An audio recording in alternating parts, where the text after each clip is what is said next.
Rangolam, les coffres-forts et la justice. L'art de survivre à 224 millions de roupies. Une république, des valises et un silence assourdissant. Sur les cartes postales, Maurice brille. Une île aux plages immaculées, au tourisme florissant, à la douceur de vivre apparente. Mais sous cette surface polie, les tensions grondent. Et parfois, elles éclatent au grand jour. Ce fut le cas en 2015, lorsqu'un ancien Premier ministre, Navin Rangolam, fut au cœur d'un scandale qui allait faire trembler les fondations de la République. Une perquisition, des coffres-forts, et surtout, 224 millions de roupies en liquide. Pas en actions, pas en devises étrangères sur des comptes offshore. Non. Du liquide, bien empilé dans des valises. Une image surréaliste, presque grotesque, qui marquera longtemps la mémoire collective mauricienne. 10 ans plus tard, l'affaire est toujours en cours. Et l'homme, lui, est toujours debout. Ce reportage plonge au cœur de cette affaire tentaculaire, où se mêlent justice, stratégie et une forme de résilience politique qui interroge.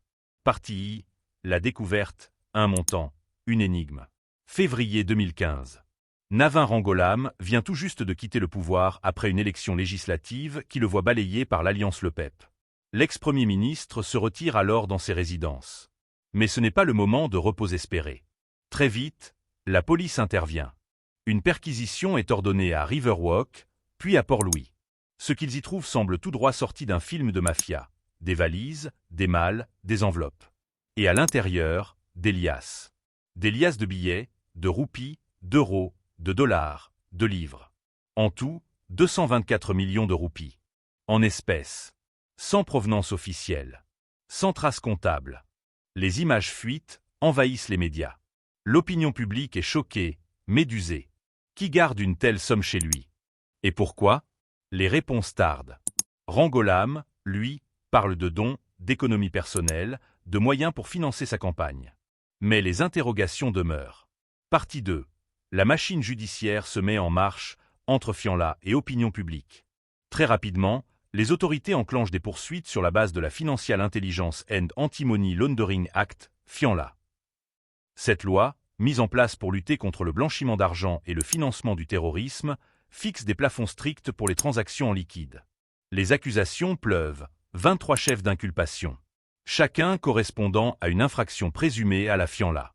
Des paiements en espèces au-delà des limites autorisées, des réceptions sans déclaration, des mouvements financiers non traçables. Mais au fil des ans, le dossier piétine. Les renvois s'enchaînent. Les procédures prennent leur temps. Un temps que la population ne comprend pas. Et pour cause. Dans d'autres cas similaires, les décisions judiciaires sont bien plus rapides, bien plus sévères. Partie I. La technique au service de la défense. Quand la loi change en cours de route. 2025. Une décennie s'est écoulée. Navin Rangolam, toujours poursuivi, n'a jamais été condamné. Et cette année, un nouvel épisode vient bouleverser le feuilleton. L'article 8.2 de l'acte d'accusation est supprimé. Cet article permettait initialement la confiscation automatique des biens d'un prévenu reconnu coupable. Mais depuis l'entrée en vigueur de la Financial Crime Commission Act, seule la Cour suprême a cette compétence. Maître Robin Ramburn, avocat aguerri de Rangolam, dépose une motion. Il demande que l'article soit retiré, car devenu obsolète. Le directeur des poursuites publiques acquiesce. Et d'un trait de plume, la menace d'une saisie des biens s'évanouit. Un détail légal? Une simple virgule? Peut-être. Mais aux yeux de l'opinion publique, c'est une évidence. Le droit est manié avec une précision chirurgicale. Et toujours au bénéfice des mêmes. Partie 4. Le décalage. Quand l'égalité devant la loi se fragmente. Ce qui choque, ce n'est pas seulement le montant. C'est le traitement. Le temps.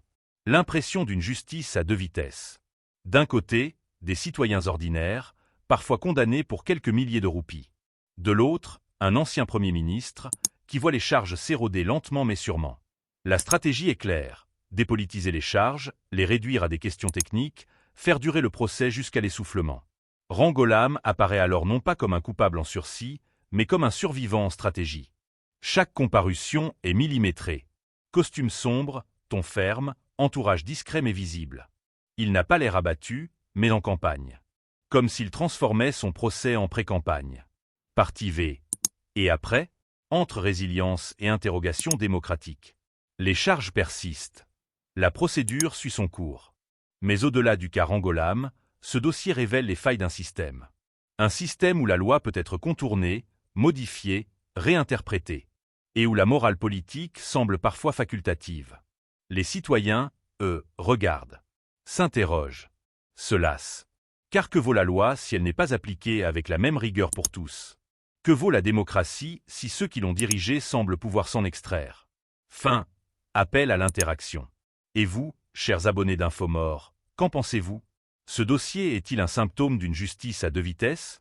Le temps joue-t-il pour ou contre la vérité? Et surtout, Navin Rangolam, victime d'un acharnement ou génie du contournement? Dites-le nous en commentaire. Likez la vidéo si vous avez appris quelque chose. Et surtout, abonnez-vous à Infomore pour d'autres enquêtes sans filtre. Car ici, à Maurice comme ailleurs, la transparence n'est pas un luxe. C'est une urgence. Rangolam, les coffres-forts et la justice. L'art de survivre à 224 millions de roupies. Une république, des valises et un silence assourdissant. Sur les cartes postales, Maurice brille. Une île aux plages immaculées, au tourisme florissant, à la douceur de vivre apparente. Mais sous cette surface polie, les tensions grondent. Et parfois, elles éclatent au grand jour. Ce fut le cas en 2015, lorsqu'un ancien Premier ministre, Navin Rangolam, fut au cœur d'un scandale qui allait faire trembler les fondations de la République. Une perquisition, des coffres-forts, et surtout, 224 millions de roupies en liquide. Pas en actions, pas en devises étrangères sur des comptes offshore. Non. Du liquide, bien empilé dans des valises. Une image surréaliste, presque grotesque, qui marquera longtemps la mémoire collective mauricienne. 10 ans plus tard, l'affaire est toujours en cours. Et l'homme, lui, est toujours debout. Ce reportage plonge au cœur de cette affaire tentaculaire, où se mêlent justice, stratégie et une forme de résilience politique qui interroge. Partie I, la découverte, un montant, une énigme. Février 2015. Navin Rangolam vient tout juste de quitter le pouvoir après une élection législative qui le voit balayé par l'Alliance Le PEP. L'ex-premier ministre se retire alors dans ses résidences. Mais ce n'est pas le moment de repos espéré. Très vite, la police intervient. Une perquisition est ordonnée à Riverwalk, puis à Port-Louis. Ce qu'ils y trouvent semble tout droit sorti d'un film de mafia. Des valises, des malles, des enveloppes. Et à l'intérieur, des liasses. Des liasses de billets, de roupies, d'euros, de dollars, de livres. En tout, 224 millions de roupies. En espèces. Sans provenance officielle. Sans trace comptable. Les images fuitent, envahissent les médias. L'opinion publique est choquée, médusée. Qui garde une telle somme chez lui? Et pourquoi? Les réponses tardent. Rangolam, lui, parle de dons, d'économie personnelle, de moyens pour financer sa campagne. Mais les interrogations demeurent. Partie 2. La machine judiciaire se met en marche entre Fianla et opinion publique.